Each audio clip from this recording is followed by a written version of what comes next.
dans ces derniers jours sur terre, avant de repartir au ciel, donc après sa crucifixion et après sa résurrection, Jésus a laissé à ses disciples ses dernières instructions.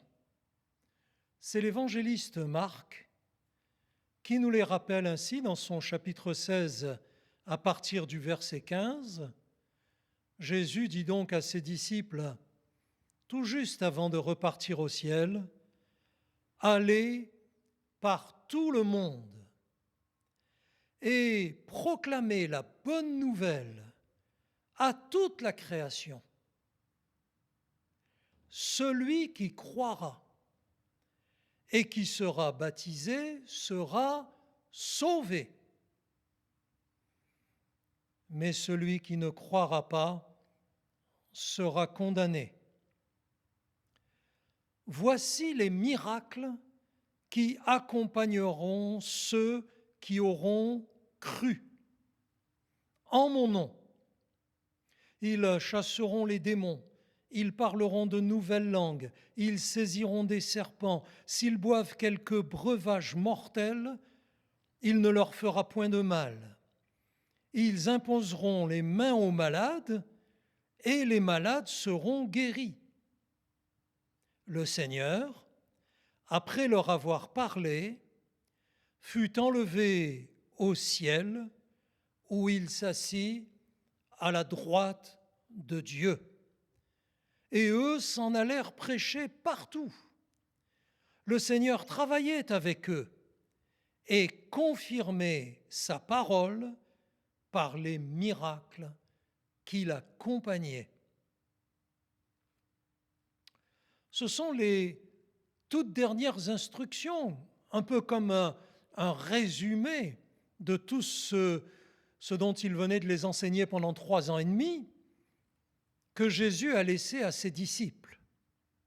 Et ces instructions, qui vont être désormais véhiculées par les chrétiens, par les disciples de Jésus, sur toute la surface de la terre, ces instructions sont pour tout homme, toute femme, quelle que soit sa couleur, son origine, sa race, son milieu culturel, philosophique, sa provenance, sans aucune exception.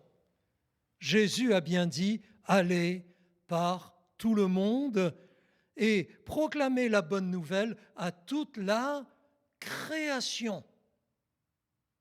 Donc, vous qui m'écoutez, qui me regardez, qui que vous soyez, riche ou pauvre, instruit ou modeste, noir ou blanc, jaune ou de quelque origine que ce soit, qui que vous soyez, le message de Jésus-Christ, la bonne nouvelle de l'Évangile, s'adresse à vous personnellement. Ce terme « bonne nouvelle » est rempli de tout le message de la Bible et principalement du message apporté par Jésus-Christ à l'humanité. L'Évangile, c'est la bonne nouvelle du pardon. L'Évangile, c'est la bonne nouvelle de la réconciliation avec Dieu. L'Évangile, c'est la bonne nouvelle de la délivrance, de tout ce qui entrave notre vie, de tout ce qui nous fait souffrir. L'Évangile, c'est la bonne nouvelle du salut éternel et d'une vie impérissable passée dans la présence de Dieu. Ce message est pour toutes et tous et pour vous aussi, bien entendu.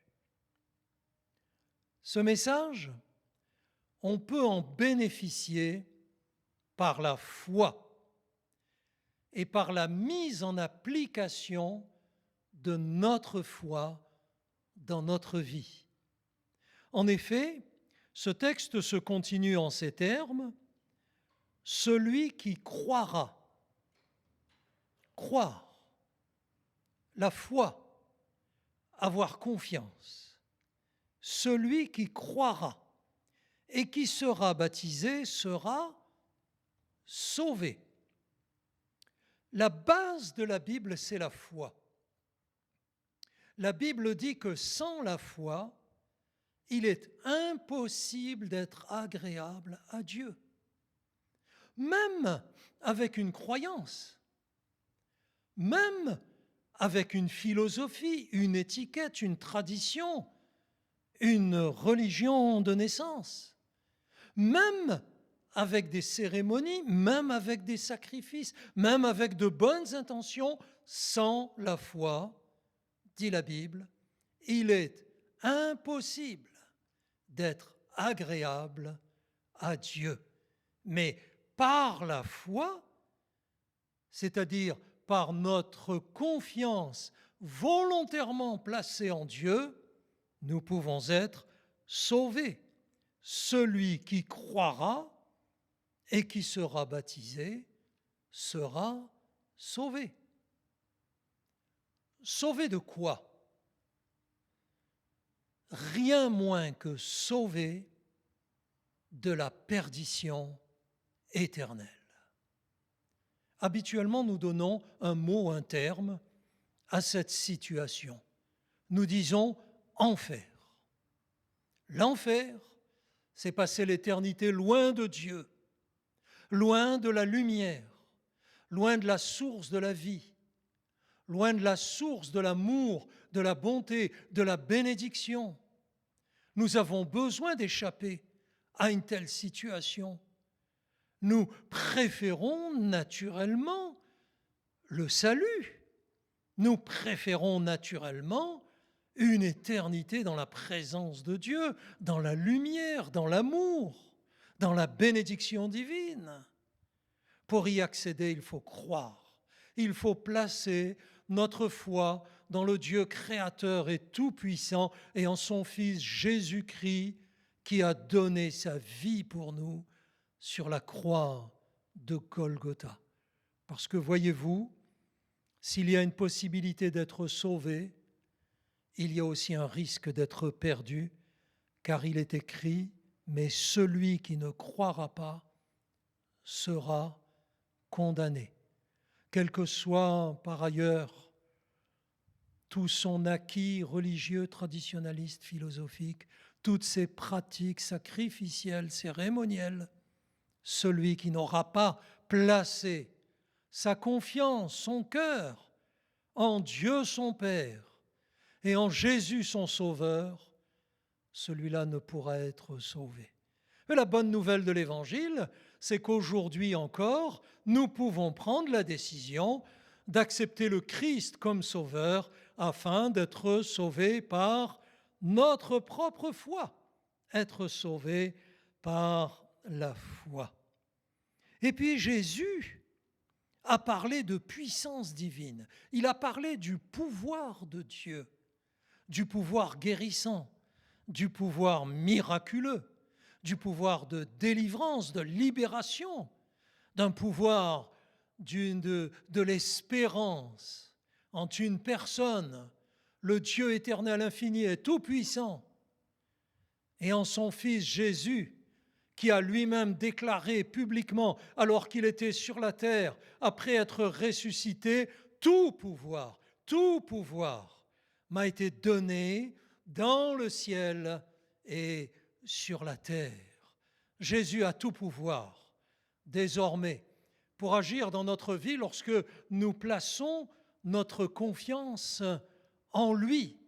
Jésus a toute capacité d'intervenir dans notre situation, dans notre quotidien, pour peu que nous placions en lui notre confiance et que nous le prions, que nous ayons avec lui un dialogue pour lui présenter notre situation de souffrance et lui demander de nous guérir, de nous délivrer, de nous libérer. Jésus a parlé de cette puissance. Il a dit, voici les miracles qui accompagneront ceux qui auront cru. Je vis au XXIe siècle. Et je reconnais et j'apprécie tous les progrès de la science et de la médecine moderne. J'en bénéficie également. Mais je crois et j'ai expérimenté que là où la puissance de Dieu, de l'homme, là où la puissance de l'homme, la science de l'homme, la médecine de l'homme s'arrête, la puissance de Dieu ne fait que commencer. Notre Dieu est celui qui a créé les mondes, l'univers, les mondes matériels et spirituels.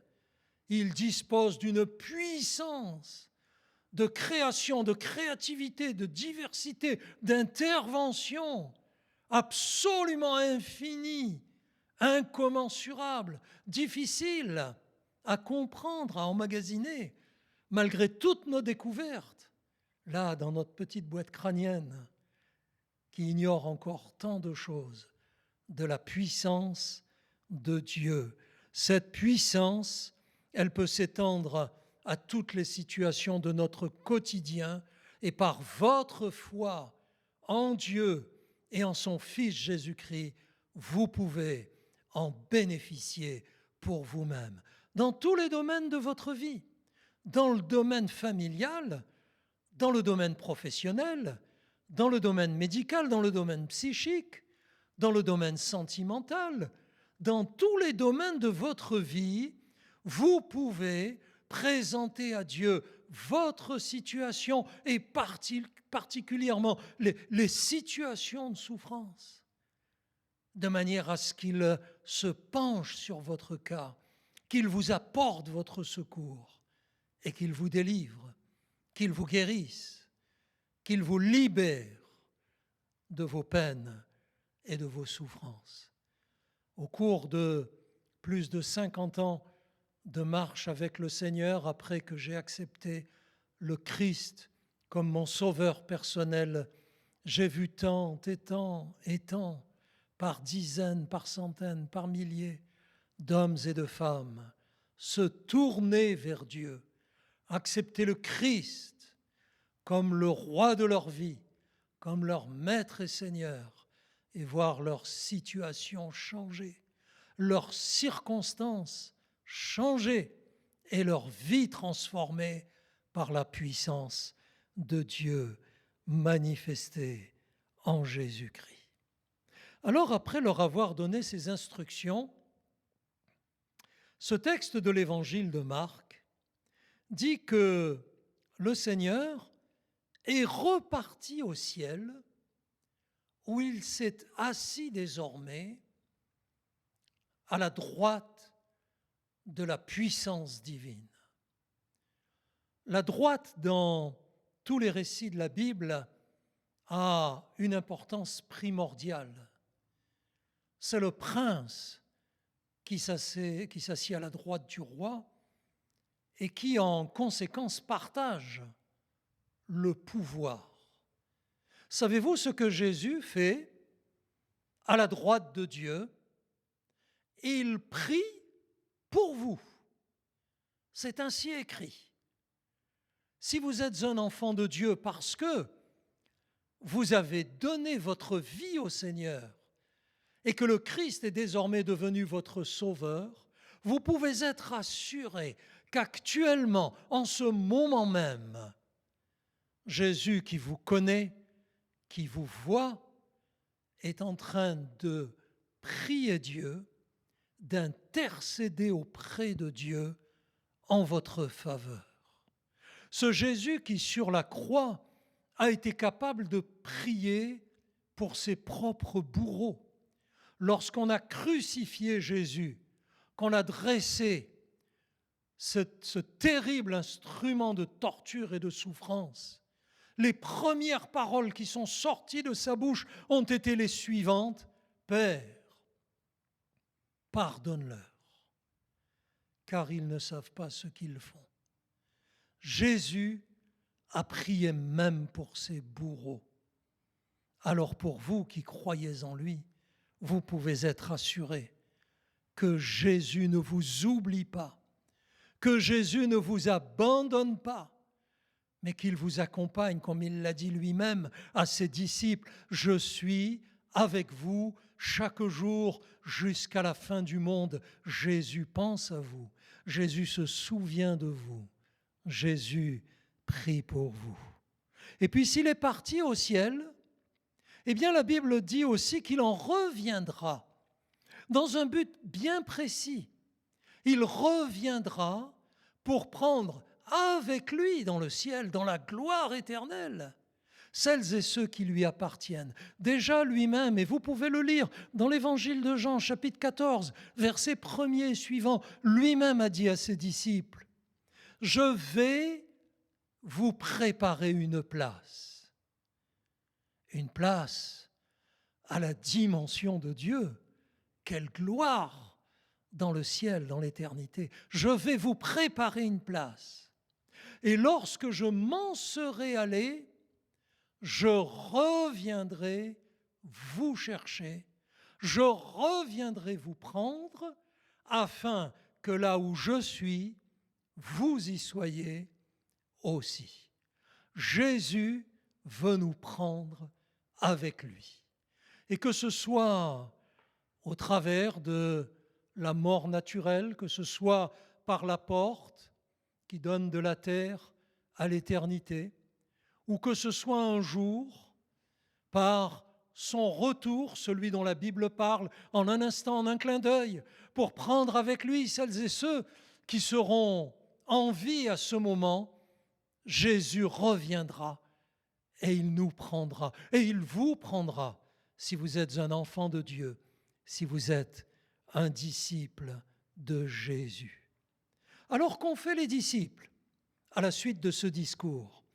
Eh bien, nous l'avons lu, c'est écrit dans l'évangile de Marc un peu plus loin, toujours au chapitre 16, mais au verset 20, il est écrit « Alors, ils s'en allèrent prêcher partout. » Ils sont allés partout, dans le monde entier, d'abord avec les moyens de l'époque, à pied, le plus souvent et pendant des dizaines d'années, pendant des siècles, à dos d'âne, à dos de chameau, à cheval, sur des embarcations plus ou moins sûres, à travers les mers et les océans, puis au fur et à mesure des années, en utilisant des véhicules, et puis en arrivant un jour à des véhicules modernes, et puis en utilisant les ondes par le moyen de la radio, par le moyen de la télévision depuis quelques dizaines d'années, et aujourd'hui, par le moyen des médias modernes, par le moyen de YouTube, par exemple. Ils sont venus, nous sommes venus, vous proclamer la bonne nouvelle de l'Évangile, cet Évangile de pardon, de salut, de réconciliation, de délivrance, de guérison, cet Évangile de Jésus-Christ, la parole de Dieu envoyée par le monde entier et qui aujourd'hui a généré des disciples de Jésus, des hommes, des femmes, qui placent en lui leur foi, leur confiance, leur espérance par millions et par centaines de millions.